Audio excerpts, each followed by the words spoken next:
News paper article multiple ఎగ్జామ్స్కి ఎలా పనికొస్తాయి అనే టాపిక్ గురించి మనం ఇవాళ జస్ట్ ఒక బ్రీఫ్గా ఒక 10 మినిట్స్లో డిస్కస్ చేద్దాము.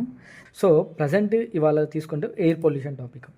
ఇదే టాపిక్ నేను ఎందుకు తీసుకుంటున్నానంటే గత 10 డేస్గా ప్రతిరోజు మనకు న్యూస్ పేపర్లో ఏదో ఒక ఆర్టికల్, అంటే మీరు జస్ట్ లాస్ట్ 1 మంత్ ఆర్టికల్స్ ఒక్కసారి అలా తీసి చూస్తే ప్రతిరోజు ఎయిర్ పొల్యూషన్ గురించి ఒక టాపిక్ వస్తూనే ఉంది. సో ఈ టాపిక్ యూపీఎస్సీ ప్రిపేర్ అయ్యే స్టూడెంట్స్కి ఎలా పనికొస్తుంది, ఏపీఎస్సీకి ప్రిపేర్ అయ్యే గ్రూప్స్కి ప్రిపేర్ అయ్యే వాళ్ళకి ఎలా పనికొస్తుంది, ఆర్ఆర్బీ కానీ బ్యాంక్ ఎగ్జామ్స్ కానీ ఇతరత్ర ఎగ్జామ్స్కి ప్రిపేర్ అయ్యే స్టూడెంట్స్కి ఇది ఎలా పనికొస్తుంది, జస్ట్ ఓవరాల్గా ఈ టాపిక్ని ఒకసారి డిస్కస్ చేద్దాము. నేను ఫస్ట్ ఓవరాల్గా బ్రీఫ్గా టాపిక్ గురించి మీకు చెప్తాను. దాని తర్వాత 5 మినిట్స్ చెప్పిన తర్వాత మనము క్వశ్చన్స్ ఎలా అడుగుతున్నారు ఏంది ఒకసారి డిస్కస్ చేస్తే మీకు ఓవరాల్గా, అంటే మనకు ధృవ మూవీలో చెప్తుంటారు కదా ఏమని, just not reading the news paper, read in between the lines అని చెప్పి, అది ఎలా అనేది మీకు ఒక్కసారి బ్రీఫ్గా. సో దీనివల్ల మీకు పేపర్ చదివే విధానం అనేది కొద్దిగా చేంజ్ అవుతుంది. అది ఎలా అనేది ఒకసారి టాపిక్లోకి వెళ్దాం. For example air pollution. జనరల్గా ఎయిర్ పొల్యూషన్ అంటే మనకు తెలుసు ఎందువల్ల ఎయిర్ పొల్యూషన్ వస్తుంది ఏంటి అనేది. అంటే ఫర్ ఎగ్జాంపుల్ బ్రీఫ్గా ఒకసారి డిస్కస్ చేసుకుంటే మనకు వెహికులర్ పొల్యూషన్, మన దాంట్లో అందరూ, మీకు బైక్స్ ఉంటాయి, నాకు బైక్స్ ఉంటాయి, అందరికి కార్స్ ఉంటాయి. ఇక జనాలు ప్రతి ఒక్కరు కార్స్ ఇవన్నీ వెహికల్స్ ఇవన్నీ రోజు రోజుకి పెరిగిపోవడం వల్ల ఆటోమేటిక్గా పొల్యూషన్ అనేది కామన్ థింగ్. అండ్ ఇంకోటి ఏంటంటే మనం వాడే వెహికల్స్లలో హై క్వాలిటీ, అంటే ఫర్ ఎగ్జాంపుల్ యూరోపియన్ స్టాండర్డ్స్ అవి మనం వాడట్లేదు. ఫర్ ఎగ్జాంపుల్ ఇప్పుడు కార్స్లో BS6 వాడమని చెప్పారు, అది BS6 ఇంకా చాలా కార్స్లో ఇంప్లిమెంట్ చేయలేదు.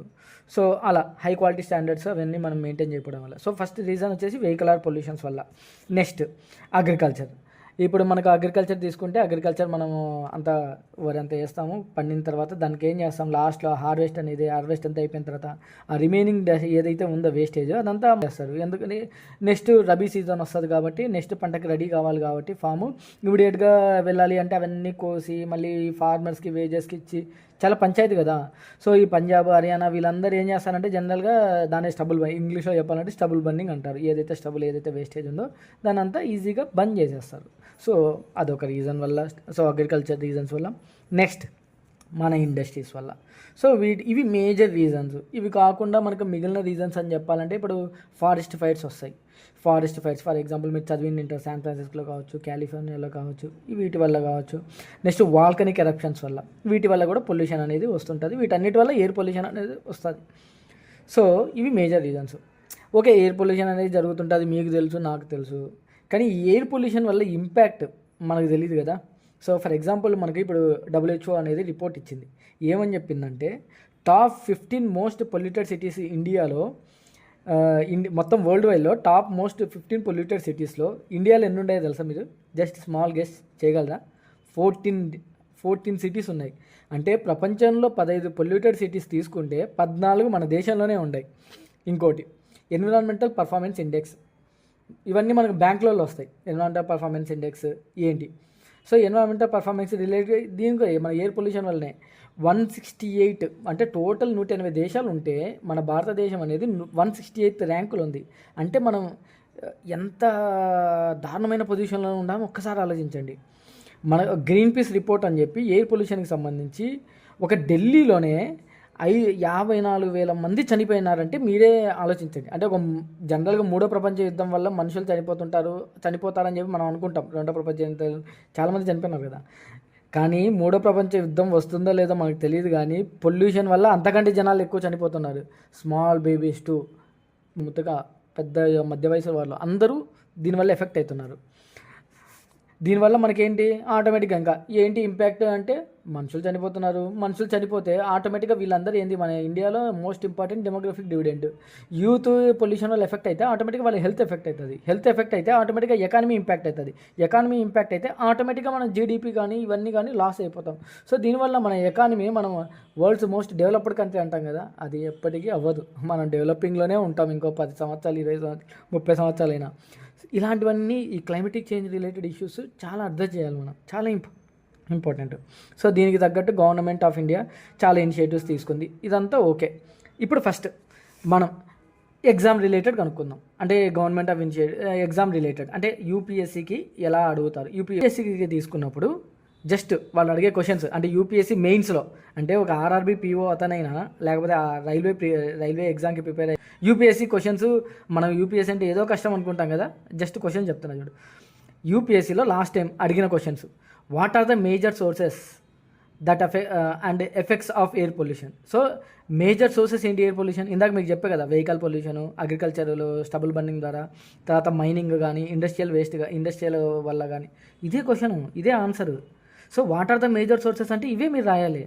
Next effects of air pollution నేను చెప్పా కదా, హెల్త్ ఇంపాక్ట్ అవుతుంది. హెల్త్ ఇంపాక్ట్ అయితే యూత్ మేజర్గా ఎవరైతే ఉన్నారో పనిచేసే వాళ్ళు ఇంపాక్ట్ అవుతారు. వాళ్ళు ఇంపాక్ట్ అయితే ఎకానమీ ఇంపాక్ట్ అవుతుంది. ఎకానమీ ఇంపాక్ట్ అయితే జీడిపి లాస్ అవుతుంది. జీడిపి లాస్ అయిపోతే ఏమవుతుంది? ఆటోమేటిక్గా మనం ఇండియాస్ $5 trillion ఎకానమీ ఏవేమో మనం అనుకుంటాం కదా, డెవలపింగ్ కంట్రీ విజన్. ఈ విజన్స్ అనేవి ఎప్పటికీ ఇప్పుడు ఇది.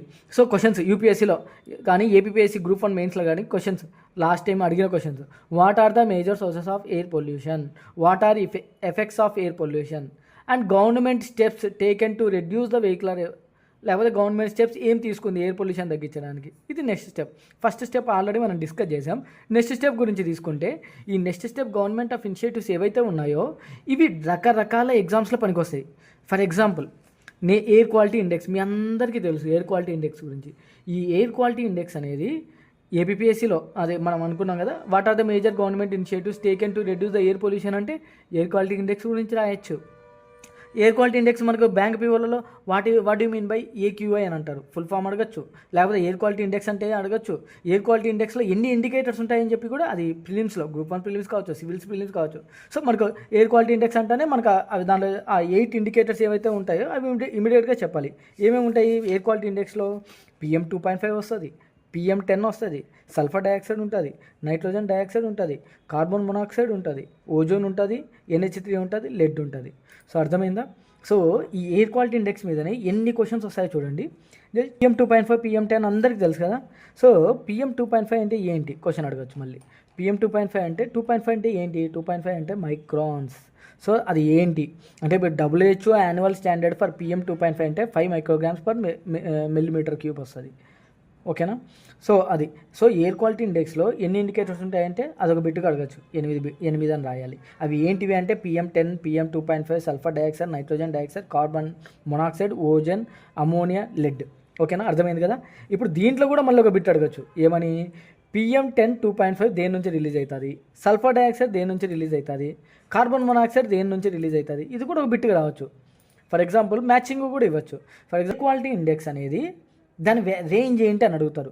అంటే 0 నుంచి 500 వరకు దాని స్కేలు. ఇది కూడా మనకి ఎగ్జామ్స్లో అడగచ్చు. సో జస్ట్ మీరు ఎయిర్ పొల్యూషన్ అనేది వస్తే దాన్ని ఊరికి అలా వదిలేయకండి. దాని మీద ఏమడిగారు అనేది క్వశ్చన్స్ ఒక్కసారి గూగుల్ తెలుస్తాయి దానివల్ల. సో కాదు సార్ చెప్పాను కదా, మ్యాచింగ్ అడగచ్చు. సల్ఫర్ డైఆక్సైడ్ అంటే దేని నుంచి వస్తాయి? ఇది థర్మల్ ప్లాంట్స్ నుంచి, అంటే థర్మల్ పవర్ ప్లాంట్స్ నుంచి రిలీజ్ అవ్వచ్చు, రిఫైనరీస్ నుంచి రిలీజ్. కార్బన్ మొనాక్సైడ్ అంటే వెహికలర్స్ నుంచి వస్తుంది. నెక్స్ట్ నైట్రోజన్ ఆక్సైడ్ అంటే ఇవి కూడా మనకు వెహికులర్ పొల్యూషన్స్ నుంచి, దీని నుంచి కూడా రావచ్చు. PM 2.5, PM 10 ఇవి మోస్ట్లీ కన్స్ట్రక్షన్ వేస్ట్ కావచ్చు, బయోమాస్ బర్నింగ్ కావచ్చు, వీటి నుంచి రిలీజ్ అవుతుంది. సో ఇది మనం what are the government. So civils ఇందాక సివిల్స్ కానీ గ్రూప్ 1 మెయిన్స్ కానీ ఏమడిగినాను? What is mean by air pollution, what are the causes for the air pollution, what is it impact, already మనం డిస్కస్ చేసేసాం, అయిపోయింది. నెక్స్ట్ గవర్నమెంట్ ఇనిషియేటివ్స్ అంటే air quality index గురించి రాయండి. ఆల్రెడీ మంచిగా మనం డిస్కస్ చేసాం, ఐడియా ఉంది కదా. Next national clean air programme అని చెప్పి ఇది ఒకటి. So national clean air programme నుంచి ఎగ్జామ్లు ఎలా అడగచ్చు? National clean air programme group 1లో అడగచ్చు, సివిల్స్లో అడగచ్చు, బ్యాంక్లో అడగచ్చు. ఏమని అడగచ్చు? నేషనల్ క్లీన్ ఎయిర్ ప్రోగ్రామ్ అనేది ఏంటి అని అడగచ్చు. సో ఏంటి అంటే ఏంటి? నేషనల్ క్లీన్ ఎయిర్ ప్రోగ్రామ్ అంటే ఇది PM 2.5, PM 10 అంతే. అంటే ఫర్ ఎగ్జాంపుల్ మనకి ఎయిర్ క్వాలిటీ ఇండెక్స్లో 8 లెవెల్స్ ఆఫ్ పొల్యూషన్ చదివాం కదా, దాంట్లో PM 2.5ని PM 10 ఈ రెండింటి పొల్యూటెంట్స్ని తగ్గించడం కోసం తీసుకొని వచ్చిన ప్రోగ్రామే ఈ నేషనల్ క్లీన్ ఎయిర్ ప్రోగ్రామ్.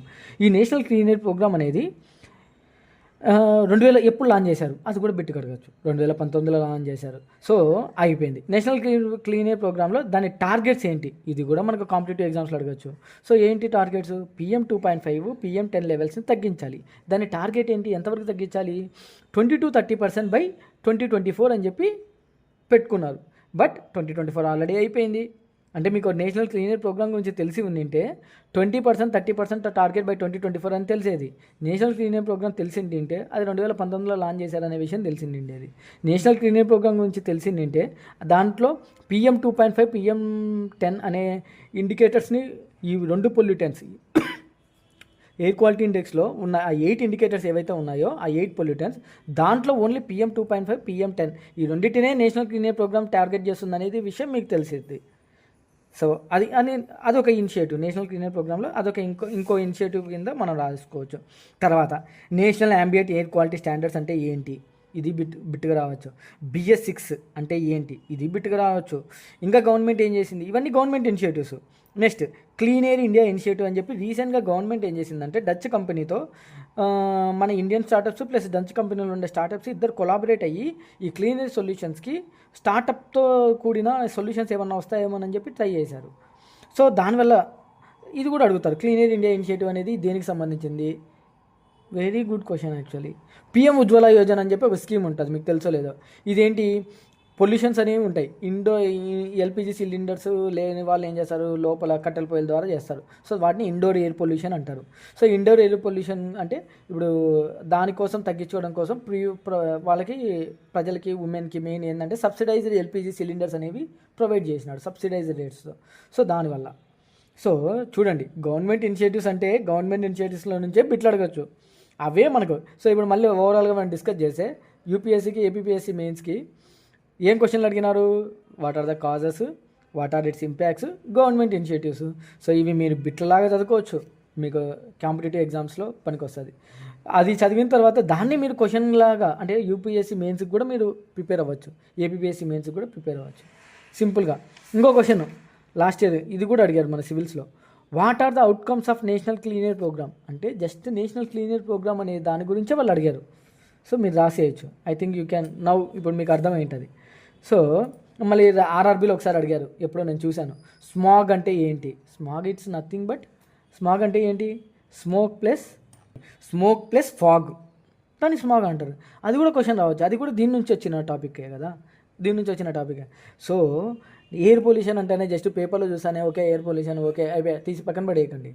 దాన్ని ఎలా చదవాలి, దాంట్లో ఏమేమి ఉన్నాయి, ఒక్కసారి మీరు ఆ టాపిక్లోకి వెళ్తేగినా దాంట్లో ఎన్ని ఇనిషియేటివ్స్ వచ్చినాయి, ఓవరాల్గా దాని మీద మీకు ఏ టాపిక్ వచ్చినా, ఫర్ ఎగ్జాంపుల్ మీరు 1 గంట దీని మీద టైం స్పెండ్ చేశారనుకో, దాని మీద ఏ క్వశ్చన్ వచ్చినా మీరు రేపొద్దున ఫ్యూచర్లో అయినా ఏ కాంపిటేటివ్ ఎగ్జామ్లో అయినా మల్టిపుల్గా, ఇప్పుడు నేనే ఉన్నాను, నేను బ్యాంక్ ఎగ్జామ్స్ రాశాను, RRB ఎగ్జామ్స్ రాశాను, UPSC రాశాను, APPSC రాశాను, చాలా రాశాను. అన్నిటికీ ఎయిర్ పొల్యూషన్ అనేది సపరేట్గా చదవం కదా. ఒక్కసారి ఎయిర్ పొల్యూషన్ అనే టాపిక్ నేను చదువుకుంటే నా మజిల్ మెమరీలోకి వెళ్ళిపోతుంది. సో దాంట్లో NCAP అని అంటారు ఫుల్ ఫామ్ RRB ఎగ్జామ్లోనే. ఓహో ఇది నేషనల్ క్లీన్ ఎయిర్ ప్రోగ్రామ్ సంబంధించింది కదా అని ఒక ఐడియా ఉంటుంది. ఎయిర్ క్వాలిటీ ఇండెక్స్ అంటేనే ఓకే ఇది దీనికి సంబంధించింది కదా. ఇప్పుడు గ్రేటర్ రెస్పాన్స్ యాక్షన్ ప్లాన్ అని చెప్పి ఒక ప్లాన్ వచ్చింది. అది ఏంటి, అది మన ఢిల్లీలో స్పెసిఫిక్గా ఎయిర్ పొల్యూషన్ని టార్గెట్ చేయడం కోసం ఆడ్ ఈవెంట్ స్కీమ్ అనేది ఒక స్కీమ్ వచ్చింది. అది దేనికి, ఢిల్లీలో. సింపుల్, ఇప్పుడు టెంపరేచర్ ఎందుకు ఎయిర్ పొల్యూషన్ అనేది, ఇంకో క్వశ్చన్ ఇట్లా కూడా అడగచ్చు, ఎందుకు ఎయిర్ పొల్యూషన్ అనేది ఎందుకు మనకు వింటర్లోనే ఎక్కువ ఎయిర్ పొల్యూషన్ గురించి ఎందుకు పేపర్లో కానీ న్యూస్ పేపర్స్లో కానీ ఎప్పుడైనా ఆలోచించారా, ఎందుకు వింటర్లోనే మనకు ఎయిర్ పొల్యూషన్ ఎక్కువ ఉంటుందని చెప్పి. ఎందుకు అంటే జాగ్రఫీ మ్యాటర్స్ వస్తాయి. ఇప్పుడు టెంపరేచర్ ఇన్వర్షన్స్ వల్ల మనకు జనరల్గా వింటర్లో ఈ పొల్యూషన్ తీవ్రత ఎక్కువ ఉంటుంది. ఫర్ ఎగ్జాంపుల్ ఇప్పుడు టెంపరేచర్ ఇన్వర్షన్ అంటే ఇప్పుడు మనం ఏం చేస్తాము, భూమి సూర్యుడి ద్వారా కిరణాల ద్వారా వేడి పడిన తర్వాత భూమి వేడి ఎక్కుతుంది. ఆ వేడెక్కిన గాలి పైకి వెళ్తుంది. పైకి వెళ్ళిన తర్వాత ఆటోమేటిక్గా నీకు ఈ హాట్ ఎయిర్ ఏదైతే ఉందో పైకి వెళ్ళిన తర్వాత కూల్ ఎయిర్ లాగా మారిపోతుంది. కానీ వింటర్లో ఏమవుతుంది, భూమి వేడెక్కడానికి ఉండదు. సో కిందనే ఈ వేడి అనేది, ఈ కోల్డ్ ఎయిర్ అనేది కిందనే ఉంటుంది. సో నీకు పైకి వెళ్ళడానికి ఏముండదు. నీకు ఎయిర్ అనేది, హాట్ ఎయిర్ అనేది లెస్ డెన్సిటీ ఉంటుంది, కోల్డ్ ఎయిర్ అనేది హై డెన్సిటీ ఉంటుంది. సో వింటర్లోకి వచ్చేసరికి ఫర్ ఎగ్జాంపుల్ ఢిల్లీలోకి వెళ్ళండి, చలిగా ఉంటుంది ఫుల్. ఢిల్లీలోనే కాదు, వింటర్లో ఆల్మోస్ట్ చలి అనేది ఎక్కువగా ఉంటుంది. సో ఈ చలి అనేది ఎక్కువ ఉండడం వల్ల కిందనే ఉంటుంది, అది పైకి వెళ్ళడానికి ఉండదు. డెన్సిటీ అనేది ఏదైనా సరే, డెన్సిటీ అనేది బరువున్న వస్తువు పైకి వెళ్ళడం కష్టం కదా, కిందనే ఉంటుంది. సో పొల్యూషన్స్ ఏవైతే ఉన్నాయో, అంటే ఇప్పుడు అగ్రికల్చర్ కానీ, లేకపోతే ఇండస్ట్రీ నుంచి వచ్చిన పొల్యూషన్ కానీ, వెహికలర్ నుంచి వచ్చిన పొల్యూషన్ కానీ, ఇది పైకి వెళ్ళే స్కోప్ లేదు దానికి. అంతా ఏదైతే ఉందో వింటర్ సీజన్లో అంతా కిందనే ఉంటుంది. అదే సమ్మర్లో అనుకో ఆటోమేటిక్గా పైకి వెళ్తుంది కాబట్టి మనకు పెద్ద తీవ్రత అనిపించదు, జనాలు పెద్ద ఎయిర్ పొల్యూషన్ ద్వారా బాగా పడరు. కానీ వింటర్లోకి వచ్చేసరికి ఆ పొల్యూషన్ ఏదైతే మనం ఈ వెహికల్ అగ్రికల్చర్ వచ్చిన పొల్యూషన్ కిందనే స్టే అవ్వడం వల్ల దాని ఎఫెక్ట్ అనేది మనకు ఎక్కువ కనిపిస్తుంది. అందువల్ల ఢిల్లీలో కానీ లేకపోతే ప్రజెంట్ కానీ ఎయిర్ పొల్యూషన్ తీవ్రత వింటర్లో ఎక్కువ ఉంటుంది. సో మనం టెంపరేచర్ ఇన్వర్షన్ గురించి కూడా తెలుసుకున్నాం. సో ఎంత ఇంపార్టెంట్ వచ్చింది చూడండి. జస్ట్ ఎయిర్ పొల్యూషన్ అనేది ఏదో 2-3 ఆర్టికల్ చదివి మీరు వదిలేయడం కాదు, టాపిక్ని చదివే విధానం ఇది. ఓకేనా అండి? జస్ట్ కాంపిటేటివ్ ఎగ్జామ్స్కి మీకు ఒక టాపిక్ని ఎలా చదవాలనే దాని గురించి ఈ వీడియో అంతే. ఓకేనా? ఫ్యూచర్లో నేను మరి నా టైంని బట్టి మీకు గ్రూప్ 2కి సోర్సెస్ ఏంటి, ఎలా ప్రిపేర్ అవ్వాలి.